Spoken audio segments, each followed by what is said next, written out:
ওলিদের আদব, আল্লাহর বন্ধুদের আদব, সাহাবা হুজুরদের আদব, এর মধ্যে সব পড়ে যাচ্ছে। আর ছোটদের আদব বলতে ছোটদের স্নেহ করতে হবে, সমবয়স্ক লোকেদের সম্মান করতে হবে, একে অপরকে রেসপেক্ট করতে হবে। এই রকম করে আমাদের কি করতে হবে? আদব করতে হবে।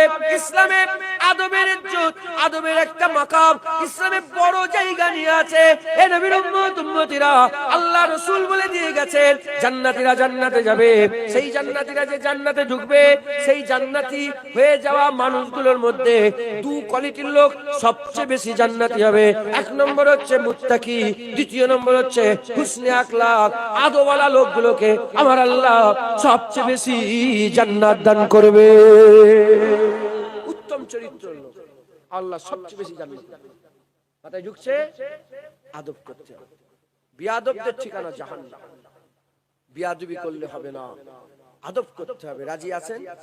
হ্যাঁ। হুজুরকে আল্লাহ কাঁধে করে দিয়েছেন আমাদের। হুজুর পেয়েছি আল্লাহ আমাদের, হ্যাঁ আল্লাহ আমাদের ধন্য করে দিয়েছে। একবার জোরে বলুন সুবহানাল্লাহ। হ্যাঁ, মুসলমান 10,000 বছর পরে রাসূলুল্লাহ এসেছেন। আদম আলাইহিস সালামের আসার কত হাজার বছর? 10,000, কম বেশি উলামা হযরতরা বলেন 10,000 বছর পরে আমার আল্লাহ রাসূল পাঠিয়েছে। আর এই 10,000 বছর ধরে যত নবী পয়গম্বর এসেছে, সমস্ত নবী পয়গম্বর রাসূলেরা কি বলেছে? হাবিবুল্লাহ আসবে, হাবিবুল্লাহ আসবে, হাবিবুল্লাহ আসবে, হাবিবুল্লাহ আসবে, হাবিবুল্লাহ আসবে। হুজুর চলে এলেন, আর নবী আসবে না। এখন হুজুরের গোলাম আমরা বলছি হাবিবুল্লাহ এসে গেছে, হাবিবুল্লাহ এসে গেছে, হাবিবুল্লাহ এসে গেছে। 10,000 বছর হুজুর আসেনে জিকির হয়েছে রাসূলুল্লাহ। হুজুর তো এসে গেছে। বলেন 10,000 কেন 10 লক্ষ বছর হলো রাসূলুল্লাহ জিকির কেউ মিটাতে পারবে না। আমরা জিকির করছি, আমাদের নসলের প্রতিটা বাচ্চা ইনশাআল্লাহ তাআলা আল্লাহ যদি চায় আমার আল্লাহ রহম করবে, দয়া করবে, প্রতিটা বাচ্চা আমাদের নসলের সব হুজুরের জিকির করবে। আজকে যেমন আমরা করছি, এরা 100 বছর আগে আমাদের বাপ দাদারা করেছে। 100 বছর পরে আমাদের ছেলে পুলেরা, আমাদের আহাল পরিবার বর্গরা, আমাদের ওই নসলেরাও হুজুর পাকে জিকির করবে। হ্যাঁ হুজুর এসে গেছে, হুজুর এসে গেছে, হুজুর এসে গেছে। কথা ঠিক না ভুল বলেন? হুজুরকে আল্লাহ পাক আমাদের করে দিয়েছে। এই হুজুরকে আমাদের মজবুত করে ধরতে হবে। বলেন ইনশাআল্লাহ। ধরেন পাহাড়ের উপরে উঠেছে, পাহাড়ের উপরে এখন আপনার পা ফসকে পাহাড়ে, পা ফসকে 10,000 ফুট নিচু আপনি পড়ে যাচ্ছেন। হঠাৎ করে একটা দড়ি ধরে ফেলেছে। কি ধরে ফেলেছে? দড়ি, রশি ধরে ফেলেছে।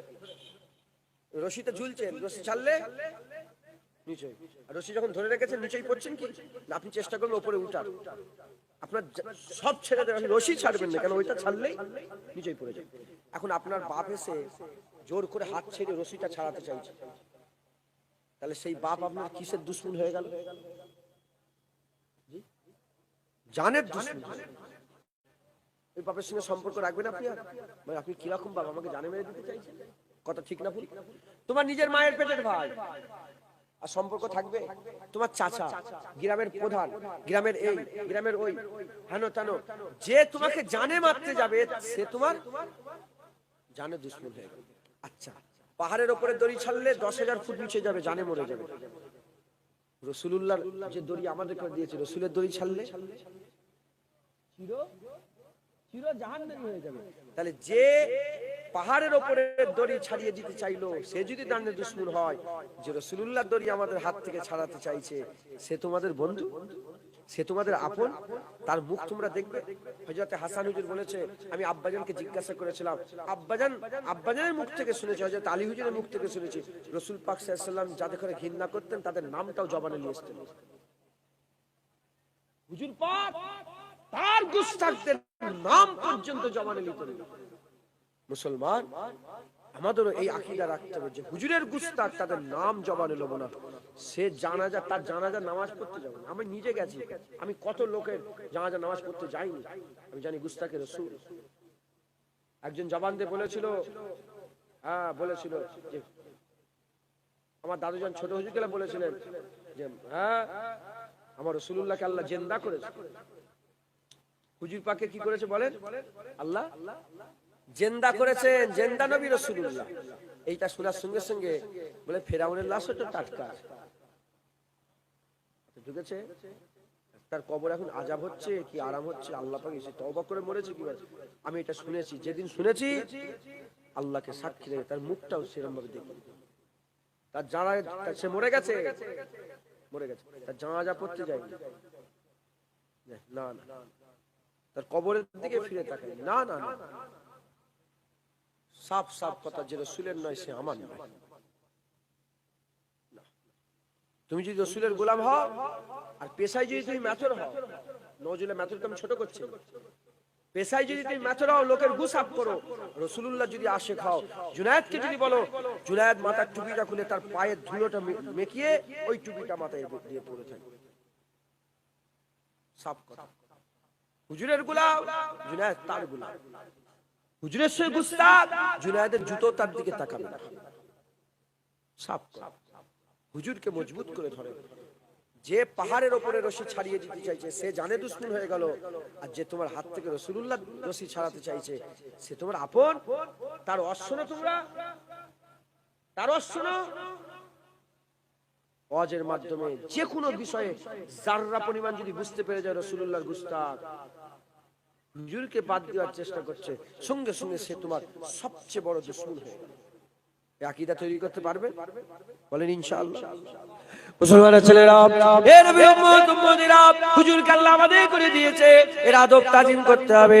সাহাবা হুজুরদের মাধ্যমে আমার আল্লাহ পাক আমাদের শিখিয়ে দিয়েছেন হুজুরের আদব কেমন করে করতে হয়, হুজুরের তাজিম কেমন করে করতে হয়। হযরতে কাতাদা হুজুর আমার বন্দনা করতে আরম্ভ করেছে, উহুদের যুদ্ধ চলছিল, হঠাৎ করে দেখা যায় তীরটা রাসূলুল্লাহর দিকে আসতে আরম্ভ করেছে, তীর হঠাৎ করে রাসূলুল্লাহর দিকে আসতে আরম্ভ করেছে।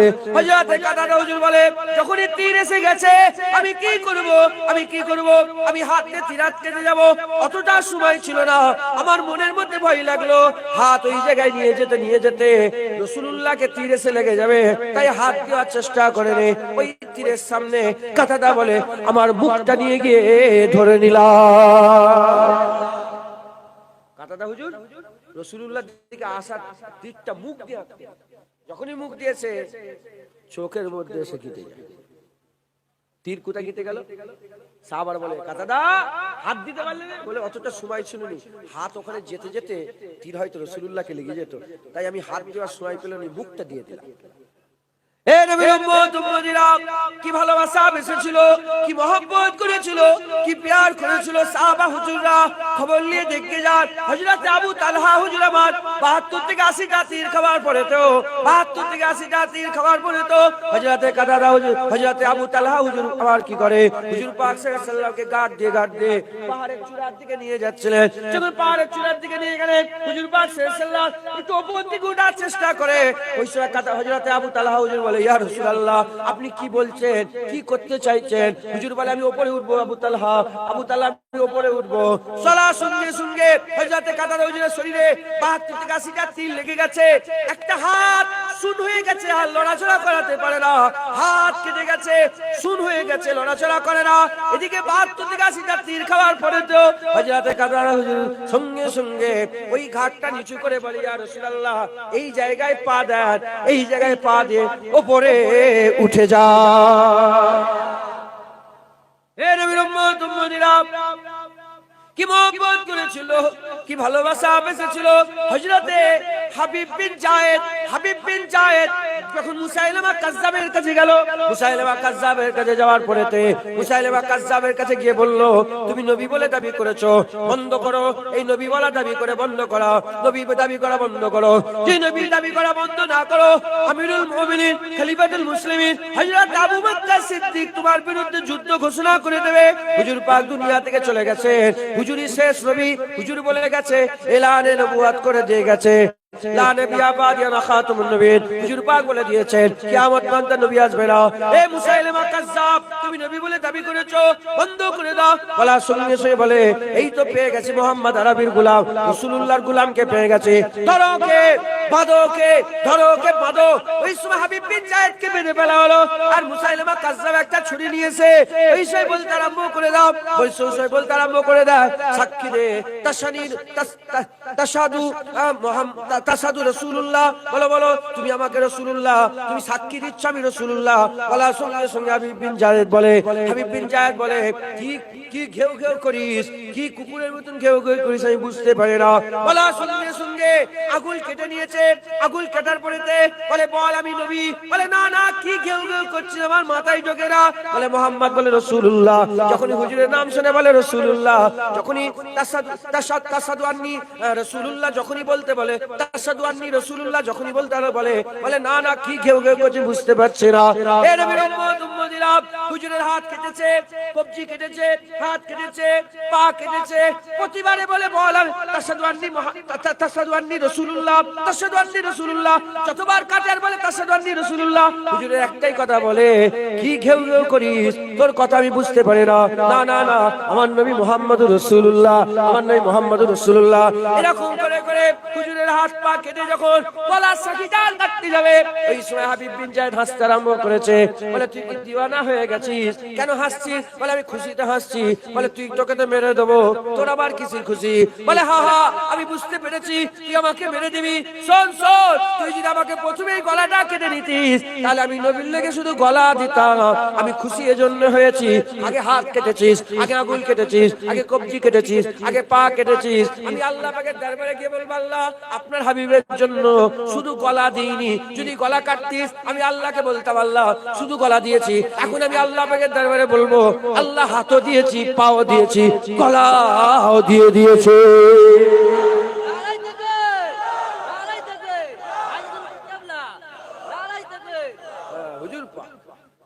হুজুর পাক কদর নবী কা জানে সাহাবা।